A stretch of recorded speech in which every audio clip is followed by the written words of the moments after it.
গত ২৪ ঘন্টায় দেশে করোনা ভাইরাসে আক্রান্ত হয়ে একজনের মৃত্যু হয়েছে, তবে একই সময়ে নতুন করে কারো দেহে সংক্রমণ ধরা পড়েনি।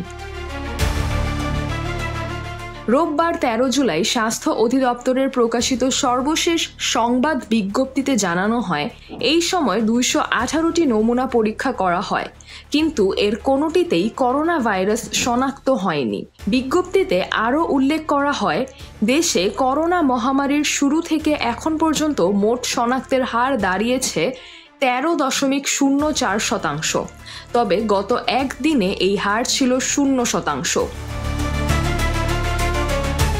স্বাস্থ্য অধিদপ্তরের তথ্য অনুযায়ী বাংলাদেশে প্রথম করোনা রোগী শনাক্ত হয় ২০২০ সালের ৮ মার্চ। এরপর ১৮ মার্চ দেশে প্রথম করোনা রোগীর মৃত্যু হয়। সিজরাতুল আভা, দৈনিক আওয়ার বাংলাদেশ।